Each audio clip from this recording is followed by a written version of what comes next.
7 years ago, I remember looking at my fully booked salon schedule thinking, this should feel amazing. I should feel successful, but instead, I felt exhausted. I was working over 40 hours a week behind the chair, squeezing in wedding parties on the weekends, still wondering why there wasn't more left over. I thought the answer was more clients, more hours, maybe even more space, like buying a bigger studio or opening my own space. Spoiler, it wasn't. Fast forward to today, and I can tell you with complete certainty, working harder isn't the path to more freedom or more profits, and raising your prices in teeny tiny increments isn't either. What actually changed everything for me and for the salon owners I coach was learning how to restructure my pricing, repackage my services, and finally step into charging what my work is truly worth. So in this training, I'm gonna walk you through a real example of a salon owner named Colleen who, like so many talented stylists, thought she was capped out simply because she was fully booked. Here's what we're going to cover. Number one, why incremental price increases almost never create real freedom and what to do instead. Number two, the math behind doubling your rates and how it can actually reduce your workload. Number three, how to handle the fear that your favorite clients are going to leave you when you finally charge your worth. And number four, how to future-proof your business so you're not still stuck behind the chair working the same hours a decade from now. Okay, so let's get started with my initial conversation with Colleen and what her salon business really looked like behind the scenes. When Colleen first reached out to me, she shared, "I'm fully booked. I love my clients, but I'm exhausted, and I'm thinking the only way to grow is to buy a building." Like, let's say the goal is to cover the mortgage with other people's rent money. Obviously, then, I don't know, even talking it out loud, I'm like, I love not having to deal with other businesses and other people. But that's what I want your little audit about. And I do want to scale back, and I don't think my price increase is going to scare that many people off, but I know it will not scare, but, get rid of some people. I'm raising $20 an hour in August. This is such a common moment for stylists. You've done the hard work of filling your books, and now you're wondering, how do I get to the next level and make more money without working more hours? So let's look at her exact numbers. She's currently charging $80 an hour with plans to raise it to $100 an hour next month. She averages about 35 hours a week behind the chair.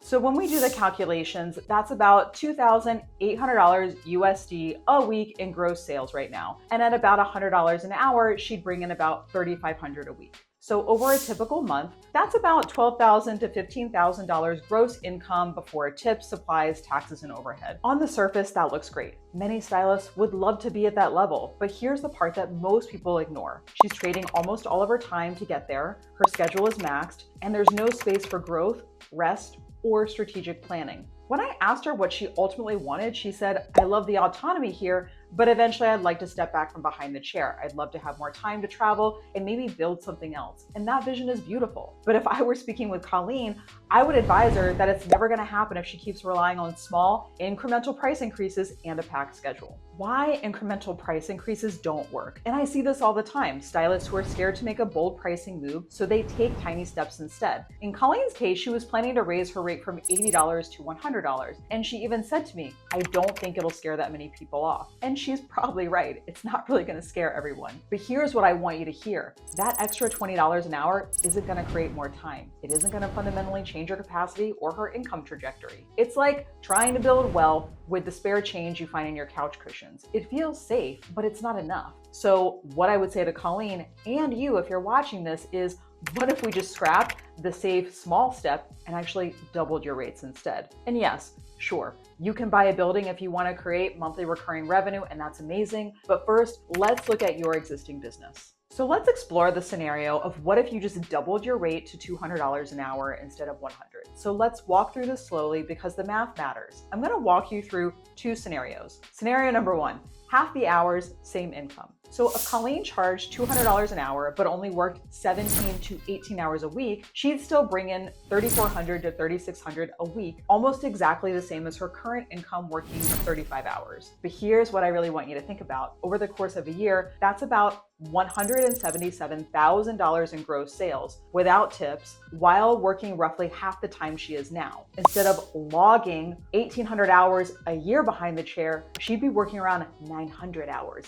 freeing up almost 900 hours a year to rest, travel, build the next phase of her life and business. So to put that in perspective, 900 hours is like gaining back 22 full work weeks every single year. Imagine, what could you do with nearly 6 months of time reclaimed without sacrificing your income? Now let's explore scenario number 2, which is same hours, double the income. So let's look at the other possibility. If she kept her 35-hour-a-week schedule but charged $200 an hour instead of $100 an hour, she'd be making $7,000 a week. So do the math. That's about $30,000 a month in gross income with her overhead expenses. Over the course of a year, that's $360,000, again, before tips or any add-ons. Over 2 years, that's $720,000 in gross sales. I want you to think about that. Compare it to staying at $100 an hour for 35 hours a week. That's about $3,500 a week or $180,000 a year. That's literally doubling the income without adding a single extra hour behind the chair. Now, the common objection that most people think is, oh my God, but I'll lose clients that I love. And so I know what you're probably thinking. This sounds great, but if I charge $200 an hour, everybody's gonna leave. And I really wanna gently challenge that. Yes, some clients are gonna leave. Some people will see your new rate and decide you're not the stylist for them anymore, and that's okay, because you don't need everybody to say yes. You only need the right people to say yes. And so what I would ask Colleen and you is, what about you?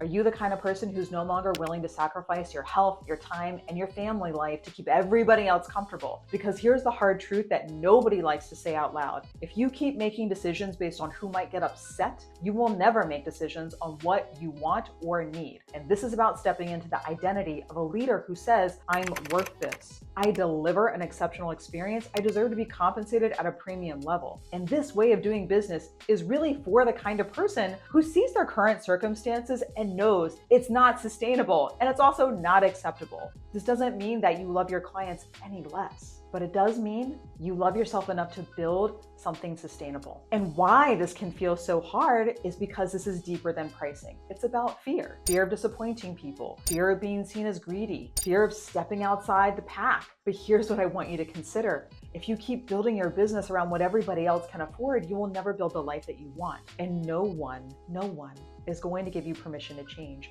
You have to decide that you are ready. So I really want to invite you into the future. So imagine 10 years from now. Let's stretch into the timeline and fast forward 10 years into the future. You're 10 years older. Imagine you're still charging $100 an hour. Imagine maybe you bumped it up to $125 an hour over time, but you're still working 35 to 40 hours a week to keep up. Your expenses, of course, have gone up. Rent, supplies, continuing education, all the rising costs, but your body is 10 years older. Maybe you're more tired. Maybe you started developing wrist pain or back problems and your income has stayed more or less the same. So picture this, because you never raised your rates significantly, you built your life around needing to work those 35 to 40 hours a week to maintain your lifestyle. You can't take more than a week off without it tanking your cash flow. And you don't have time to build something new like a coaching program or a rental space or anything else that you want to create. And the idea of scaling back feels terrifying because you've never built in any margin. And this